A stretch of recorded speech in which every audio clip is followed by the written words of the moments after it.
नमस्ते बच्चों, कक्षा 8 की गणित की क्लास में आज आपका फिर से स्वागत है। बच्चों, प्रश्नावली 3.2 तक के सवाल हमने हल कर लिए हैं। यदि आपने वो वीडियो नहीं देखे हैं तो उनका लिंक आई बटन और डिस्क्रिप्शन में दिया हुआ है, वहाँ जाकर के आप उन वीडियो को देख सकते हैं। आज की प्रश्नावली में हम समांतर चतुर्भुज के बारे में अध्ययन करेंगे। तो पहले आपको समांतर चतुर्भुज के कुछ महत्वपूर्ण गुण हैं, उनको याद करना ज़रूरी है। देखिए, यहाँ मैंने उनको नोट करके रखा है। समांतर चतुर्भुज होता है, उसमें सम्मुख भुजाएं समांतर और बराबर होती हैं। देखिए, यहाँ एक जो प्रश्न नंबर 1 है उसका चित्र दिया गया है, उसके माध्यम से मैं आपको समझा देता हूँ। सम्मुख भुजाओं का मतलब है कि जैसे ये AD भुजा है, उसके सम्मुख भुजा BC है। ये दोनों भुजाएं यानी AD और BC दोनों समांतर हैं। समांतर भुजा किसको कहते हैं? जिनको अनंत तक बढ़ाने पर भी वो आपस में एक दूसरे को काटती नहीं हैं, तो वे होती हैं समांतर भुजाएं। तो समांतर चतुर्भुज में सम्मुख भुजाएं यानी आमने सामने की भुजाएं हैं, वो समांतर होती हैं और बराबर लंबाई की होती हैं। एक बात है तो आपको ये ध्यान में रखनी है। दूसरी है, सम्मुख कोण हैं वो भी बराबर होते हैं। जैसे A के सामने का कोण C है और B के सामने का कोण D है, तो ये भी आपस में बराबर होते हैं। और तीसरा गुण समांतर चतुर्भुज में पाया जाता है कि समांतर चतुर्भुज के आसन कोण संपूरक होते हैं। आसन कोण होते हैं एक ही भुजा के ऊपर बने कोण। जैसे ये AB भुजा है, इस पे कोण A और कोण B हैं, ये दोनों आसन कोण हैं और ये संपूरक होते हैं। संपूरक किसे कहते हैं? जिन दो कोणों का मान 180 डिग्री होता है, उसको संपूरक कोण कहते हैं। चौथा गुण समांतर चतुर्भुज का ये है कि समांतर चतुर्भुज के विकिरण एक दूसरे को समद्विभाजित करते हैं। यानी जो विकिरण होते हैं, सम्मुख शीर्ष को मिलाने वाली रेखा को विकिरण कहा जाता है। तो A को C से मिलाने वाली ये जो रेखा है और D को B से मिलाने वाली रेखा है, ये इस समांतर चतुर्भुज के विकिरण हैं और ये एक दूसरे को समद्विभाजित करते हैं। समद्विभाजित करने का मतलब कि वे एक दूसरे को बराबर बराबर बांटते हैं। तो चलिए, ये बातें आपको याद रखनी है। अगर ये चारों बातें आपको याद है तो आपकी ये प्रश्नावली आप आसानी से कर सकते हैं। पहला सवाल दिया गया है, ABCD एक समांतर चतुर्भुज है, प्रत्येक कथन को परिभाषा या प्रयोग किए गए गुण द्वारा पूरा कीजिए। पहला दिया गया AD, तो AD बराबर क्या होता है? BC। इनका आंसर है वो यहाँ लिख दीजिए। AD बराबर होगा BC। क्यों है? क्योंकि मैंने अभी बताया है सम्मुख भुजाएं बराबर होती हैं, तो इस क्यों का उत्तर आप लिख दीजिए सम्मुख भुजाएं। सम्मुख भुजाएं, ये आपके पहले का आंसर हो गया। दूसरा दिया गया है कोण DCB। कोण DCB, कोण DCB। अब DCB के बराबर कौन सा है? DCB, इसमें जो बीच में अक्षर आ रहा है उस कोण को आपको देखना है। DCB में C है, तो C के बराबर कौन सा कोण होगा? DAB। कोण DAB। और ये क्यों है? क्योंकि ये सम्मुख कोण है। तो आंसर में लिख दीजिए सम्मुख कोण। क्योंकि 2 नंबर का जो गुण है समांतर चतुर्भुज का, मैंने बताया था कि सम्मुख कोण बराबर होते हैं, इसलिए DCB के बराबर में होगा DAB। अब देखिए तीसरा, पहले में तीसरा सवाल दिया गया OC बराबर क्या होगा? तीसरा है OC। तो OC क्या है इसमें? OC ये एक विकिरण का भाग है, तो इसके बराबर में होगा OA। OA क्यों है? क्योंकि इसके रीजन में लिखना आपको चौथा गुण समांतर का, कि समांतर चतुर्भुज के विकिरण एक दूसरे को समद्विभाजित करते हैं। समद्विभाजित करते हैं। यह हो गया आपके 3 के का आंसर। चौथा है यम कोण DAB प्लस यम कोण CDAB। तो यहाँ देखिए DAB, कोण DAB यानी इस कोण की बात हो रही है, और CDA यानी इस कोण की बात हो रही है। अब यहाँ देखिए यम कोण DAB प्लस यम कोण CDA बराबर होता है 180 डिग्री। क्यों होता है? क्योंकि ये आसन कोण है, आसन कोण है और आसन कोणों का योग होता है 180 डिग्री। आसन कोण क्या होते हैं? जैसे ये एक भुजा है, इसके ऊपर कोई भी दो कोण बनेंगे, इन दोनों कोणों का अगर हम योग करेंगे तो वो होगा 180 डिग्री, तो इनको कहते हैं आसन कोण। तो ये A और D है, वो इस AD भुजा के ऊपर बने दो कोण हैं जो आपस में क्या है? आसन कोण है, और आसन कोणों का योग 180 डिग्री होता है। ये आपके चौथे सवाल का आंसर है। अब देखिए प्रश्न नंबर 2। दूसरा सवाल दिया गया है, निम्न समांतर चतुर्भुजों में अज्ञात XYZ के मान ज्ञात कीजिए। ये एक पहला समांतर चतुर्भुज है, इसमें अक्ष Y और Z इन कोणों का मान आपको ज्ञात करना है। तो देखिए इनका नाम दिया हुआ है चतुर्भुज का ABCD। तो यहाँ देखिए कोण B बराबर कोण होगा D और बराबर है 100 डिग्री। B का मान 100 डिग्री दिया गया है और B के मान के बराबर ही होता है कोण D का मान। क्यों होता है? क्योंकि ये समूह कोण है और समांतर चतुर्भुज में समूह कोण है वो बराबर होते हैं। तो यहाँ B का मान 100 दिया गया है, तो D का मान भी कितना होगा? 100 होगा। इसलिए Y बराबर 100 डिग्री। ये तो हो गया आपका Y का मान। अब देखिए समांतर चतुर्भुज है, उसमें आमने सामने के कोण बराबर होते हैं और किसी भी चतुर्भुज के चारों कोणों का योग 360 डिग्री होता है। तो कोण A प्लस कोण B प्लस कोण C प्लस कोण D बराबर होता है 360। किसी भी चतुर्भुज के सभी अंतः कोणों का योग,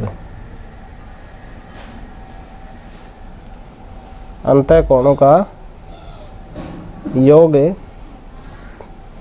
360 डिग्री होता है। अब यहाँ देखिए B और D की माप हमारे पास आ गई है और A और जो C है उसकी माप हमें ज्ञात करनी है। तो A के लिए हम लिख देते हैं Z प्लस B के लिए दिया गया है 100 और C का मान है अक्ष और D का मान भी हमारे पास आ गया 100 बराबर 360 डिग्री। अब ये Z और X है उसको हम मान लेते हैं 2 कोण X बराबर 360 है और माइनस कर दीजिए 100 और 100 200 पक्षांतरण करने से, पक्षांतरण करने पर अब कोण X बराबर है 360 में से ये 200 घटा दीजिए तो बचेंगे 160 और बटा में 2 कर देंगे तो बराबर आ जाएगा 80 डिग्री। तो यानी कोण A बराबर कोण C बराबर कितना आ गया? 80 डिग्री, क्योंकि ये भी दोनों क्या है? सम्मुख कोण हैं।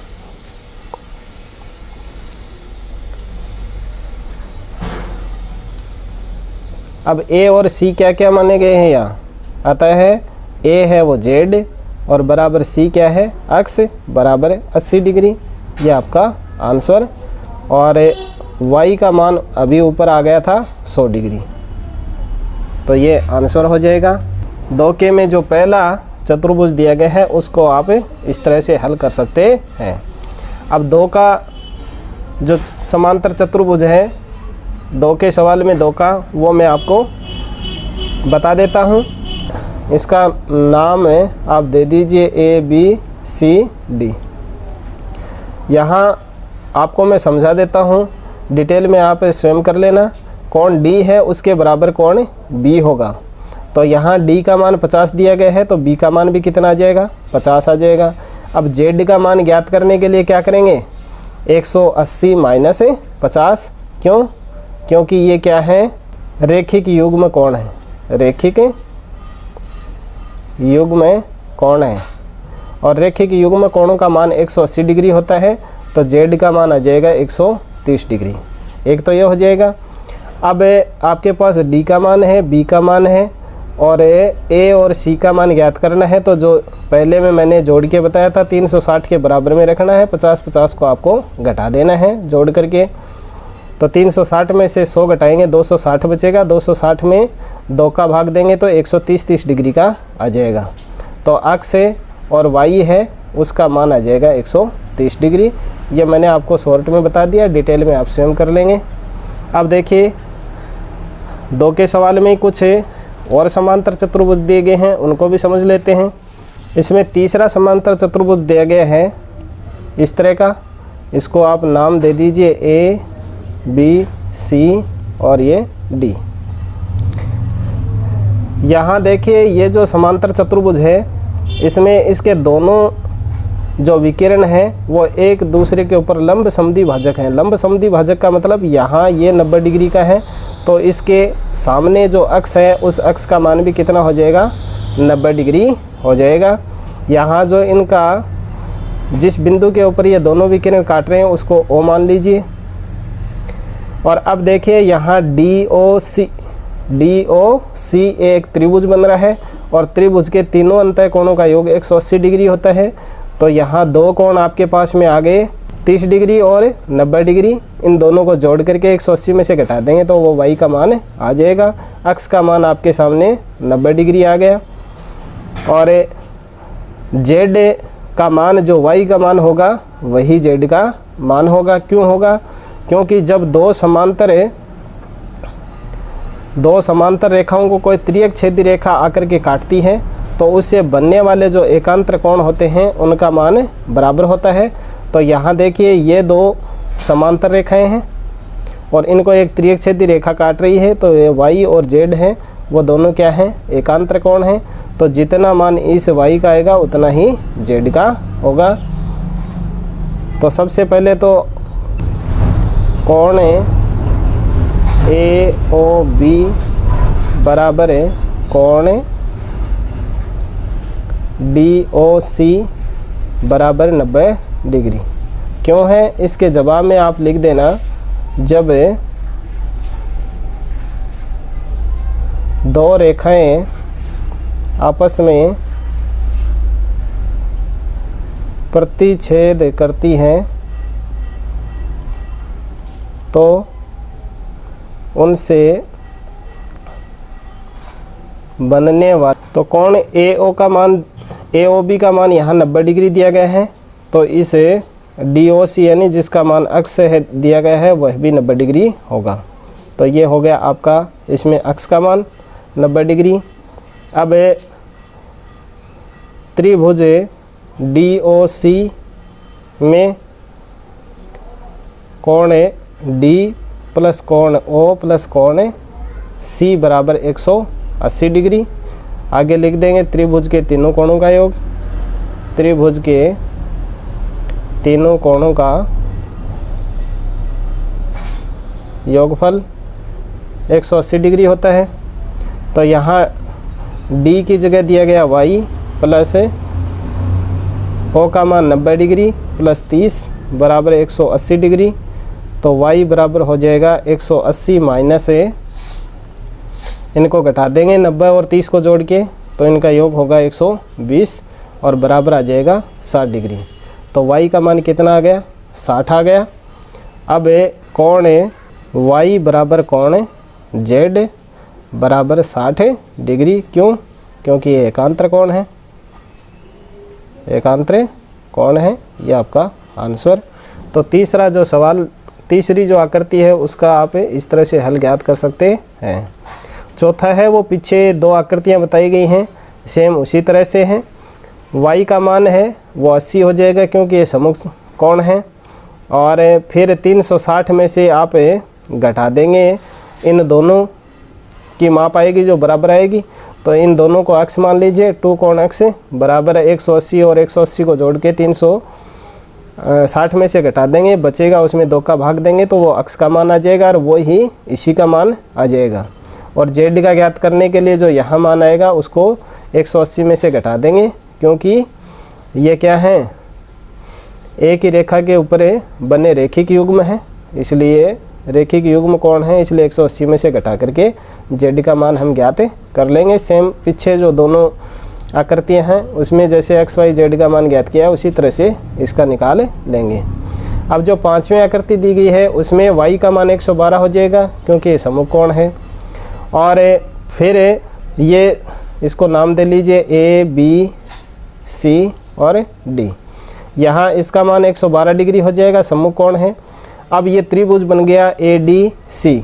अब इस ADC त्रिभुज में दो के माप आपके पास में आ गई 40 डिग्री और 112 डिग्री। तो इस अक्ष का मान है हमें 180 में से घटा करके ज्ञात कर लेंगे और जो z इस अक्ष का मान होगा वही इस z का मान होगा, क्योंकि ये दोनों समांतर रेखा हैं, इनको एक तिर्यकछेदी रेखा काट रही है। तो ऐसे बने जो एकांतर कोण हैं उनका मान बराबर होगा। तो जो अक्ष का मान आएगा वही इस z का मान होगा। इस तरह से आप इस सवाल को हल कर सकते हैं। अब देखिए प्रश्न नंबर 3। तीसरा सवाल दिया गया है, क्या एक चतुर्भुज ABCD समांतर हो सकता है यदि कोण D प्लस कोण B बराबर 180 डिग्री हो। चलिए हम एक चतुर्भुज है वो बना लेते हैं। समांतर चतुर्भुज इस तरह का होता है जिसके आमने सामने की भुजाएं समांतर है और बराबर होती हैं। इसको नाम दे देते हैं A B C और D। अब जो पहला सवाल दिया गया है उसमें दिया गया D प्लस B, तो D और B कोण D प्लस कोण B बराबर 180 डिग्री, यानी D और B का योग समांतर चतुर्भुज में 180 डिग्री हो सकता है। यहाँ आगे क्वेश्चन दिया गया है कि 180 डिग्री हो सकता है क्या, तो इसका उत्तर हम कर सकते हैं हाँ, लेकिन हर जगह नहीं हो सकता, लेकिन ज़रूरी नहीं। ये आपका आंसर, यानी हो सकता है 180 डिग्री, लेकिन हर समांतर चतुर्भुज में ऐसा हो ये संभव नहीं है। ये 180 डिग्री कब हो सकता है, जब एक समांतर चतुर्भुज वर्ग हो जिसमें इस कोण का मान भी 90 डिग्री हो और इस कोण का मान भी 90 डिग्री हो, यानी उसमें चारों कोणों का मान 90-90 डिग्री होगा। उसी स्थिति में इन समूह कोणों का मान 180 डिग्री हो सकता है। लेकिन यहाँ देखिए B और D है, उनका मान 180 डिग्री नहीं हो सकता, क्योंकि ये 120 के समथिंग है, ये भी 120 के समथिंग है, तो ये तो 240 या 250 के लगभग होगा। तो हर समांतर चतुर्भुज में ऐसा संभव नहीं है। अब देखिए इसमें 2 का सवाल दिया गया है, AB बराबर DC बराबर 8 सेंटीमीटर। AB ये दिया गया है, DC ये दी गई है और बराबर माप इनकी क्या दी गई है 8 सेंटीमीटर। ये तो ठीक है, लेकिन इसमें दिया गया है AD बराबर 4 सेंटीमीटर और BC बराबर 4.4 सेंटीमीटर। हो सकती है 4 सेंटीमीटर और 4.4 सेंटीमीटर, ऐसा किसी समांतर चतुर्भुज में हो सकता है तो नहीं। यानी AB और DC ये तो ठीक है कि ये दोनों समांतर भी हैं और दोनों की लंबाई भी बराबर है, लेकिन AD और BC की लंबाई अलग अलग दी गई है, ऐसा समांतर चतुर्भुज में नहीं हो सकता। तो ऐसा नहीं हो सकता। ये आपका इसमें दूसरा सवाल हो गया। अब तीसरा दिया गया है, कोण A बराबर 70 डिग्री और कोण C बराबर 65 डिग्री। कोण A का मान यहाँ दिया गया है 70 डिग्री और कोण C का मान दिया गया है 65 डिग्री। तो क्या ऐसा हो सकता है? नहीं हो सकता। नहीं, क्यों नहीं हो सकता? क्योंकि सम्मुख कोण हैं वो बराबर होते हैं। सम्मुख कोण बराबर होते हैं और यहाँ बराबर है नहीं, क्योंकि एक 70 का दिया गया है और एक 65 का दिया गया है। इसलिए इस समांतर चतुर्भुज में ऐसा नहीं हो सकता कि एक कोण 70 डिग्री का हो और उसका सम्मुख कोण 65 डिग्री का हो। तो ये आपके तीसरे सवाल में तीनों सवाल है वो आप इस तरह से हल कर सकते हैं। अब देखिए चौथा सवाल। चौथा सवाल दिया गया है, एक चतुर्भुज की कच्ची आकृति खींचिए जो समांतर चतुर्भुज न हो परंतु जिसके दो समूह कोणों के माप बराबर हो। तो ऐसी आकृति है वो एक पतंग हो सकती है, जो मैंने यहाँ एक चित्र बना के रखा है। यानी इसमें देखिए ये भुजा इस भुजा के बराबर है और ये भुजा इस भुजा के बराबर है। यहाँ देखिए ये कोण इस कोण के बराबर है। तो यानी इसी में यही दिया गया है कि एक चतुर्भुज की कच्ची आकृति खींचनी है जो समांतर नहीं हो तो यह समांतर नहीं है, क्योंकि ये भुजा और ये भुजा कहीं न कहीं जाकर के आगे मिलेगी, क्योंकि ये समांतर नहीं है। और समांतर चतुर्भुज होता है उसमें सम्मुख भुजाएं हैं वो बराबर और समांतर होती हैं। तो इसमें देखिए बराबर और समांतर नहीं है, लेकिन इसमें ये दिया गया था कि दो सम्मुख कोणों के माप बराबर हो। तो ये जो कोण हैं वो बराबर बराबर माप के हैं इस आकृति में। तो ये एक पतंग हो सकता है। तो यहाँ आंसर में आप लिख सकते हैं पतंग की आकृति हो सकती है, आकृति हो सकती है। और आपको ये चित्र बना देना है, क्योंकि इसमें आकृति खींचिए चित्र ही पूछा गया है, तो चित्र हमने बना दिया। चौथे सवाल को आप इस तरह से हल कर सकते हैं। अब देखिए 5 का सवाल दिया गया है, किसी समांतर चतुर्भुज के दो आसन कोणों का अनुपात 3:2 है। समांतर चतुर्भुज के सभी कोणों की माप ज्ञात कीजिए। देखिए ये एक समांतर चतुर्भुज है ABCD जो मैंने चित्र बना के रखा है। इसमें ये कोण और ये कोण है वो क्या है, आसन कोण है। इन कोणों का माप जो अनुपात दिया गया है वो 3:2 है। तो आप इनको 3 अक्ष और 2 अक्ष मान लीजिए। इसी तरह से एक कोण के सामने का कोण C है, ये सम्मुख कोण है तो ये भी बराबर होगा। तो इसका मान आप 3 अक्ष मान लीजिए, और जो D कोण है उसको आप 2 अक्ष मान लीजिए।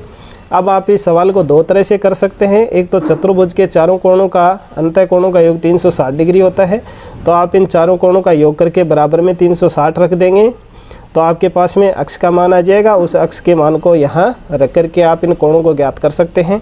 और एक आप जो आसन कोण होते हैं वो संपूरक होते हैं। समांतर चतुर्भुज में मैंने तीसरा जो गुण है इसका बताया था कि समांतर चतुर्भुज में आसन कोण है वो संपूरक होते हैं। तो हमें इसी तरीके से जो गुण है आसन कोणों वाला, उससे हम इस सवाल को हल कर लेते हैं। कोण A प्लस कोण B बराबर हम लिख देंगे आसन संपूरक कोण, आसन संपूरक कोण। और इन का योग कितना होता है, 180 डिग्री होता है। अब देखिए कोण A है, कोण A की जगह हम रख देते हैं 3 अक्ष और B की जगह रख देते हैं 2 अक्ष बराबर 180 डिग्री। अब ये हो गए 5 अक्ष, तो 5 अक्ष बराबर है 180 और अक्ष बराबर हो जाएगा 180 में आप 5 का भाग दे दीजिए, तो 5 दिए 15, 18 में से 15 घटाएंगे 3 बचेंगे 30, 5 6 30 यानी 36 डिग्री हो जाएगा अक्ष की वैल्यू। तो इसलिए कोण A बराबर है जो 3 अक्ष था उसको हम 3 गुणा 36 कर देंगे तो आ जाएगा 108 डिग्री। इसी तरह से कोण B है, उसका मान रखा था 2 अक्ष से, तो बराबर 2 गुणा 36 बराबर हो जाएगा 36 दूनी 72। तो यानी ये कोण है वो आपको 108 डिग्री का आ गया और ये 72 डिग्री का आ गया। इसी तरह से इसके सामने वाला है वो भी 72 डिग्री होगा और ये भी 108 डिग्री होगा। इस तरह से आप इस समांतर चतुर्भुज के सभी कोणों का मान ज्ञात कर सकते हैं। अब देखिए 6 का सवाल दिया गया है, किसी समांतर चतुर्भुज के 2 आसन कोणों के माप बराबर हैं। समांतर चतुर्भुज के सभी कोणों की माप ज्ञात कीजिए। देखिए मैंने चित्र बनाया है, इसको नाम दे दीजिए ABCD। ये एक समांतर चतुर्भुज है और दिखने में आपको एक वर्ग दिख रहा है, तो ये बिल्कुल सही है। वर्ग ही एक ऐसा समांतर चतुर्भुज हो सकता है जिसमें 2 आसन्न कोणों का माप है वो बराबर हो सकता है, और बराबर होने का मतलब 90 डिग्री होगा। तो यहाँ कोण A प्लस कोण B बराबर है 180 डिग्री, क्योंकि आसन्न संपूरक कोण है। आसन्न संपूरक कोण। अब यहाँ बराबर है, इसका मतलब ए कोण है उसको भी अक्ष मान लीजिए और बी है उसको भी अक्ष मान लीजिए। तो अक्ष प्लस अक्ष बराबर 180।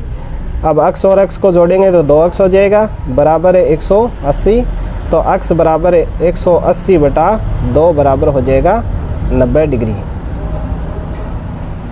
तो यानी ए का मान है वो भी 90 डिग्री होगा और बी का मान है उसका मान भी 90 डिग्री होगा, यानी ये दोनों बराबर हो गए। और समांतर चतुर्भुज में सम्मुख कोणों की माप बराबर होती है, तो बी के सामने डी है तो वो भी 90 डिग्री का होगा और ए के सामने सी है तो वो भी 90 डिग्री होगा। इस तरह से एक वर्ग है वो एक ऐसा समांतर चतुर्भुज है जिसके सभी कोणों की माप समान होती है। तो ये हो गया आपका 6वां क्वेश्चन। आज के वीडियो में बस इतना ही। इस प्रश्नावली में 12 सवाल है, अगर 12 के 12 सवाल अगर एक ही वीडियो में हल करेंगे तो वीडियो लंबा हो जाएगा। तो आगे के जो भी सवाल हैं उनको हम नेक्स्ट वीडियो में हल करेंगे। वीडियो को लाइक कीजिए, अपने अन्य साथी जो भी कक्षा 8 में पढ़ रहे हैं उनको शेयर कीजिए, चैनल को सब्सक्राइब करना ना भूलें। Thank you.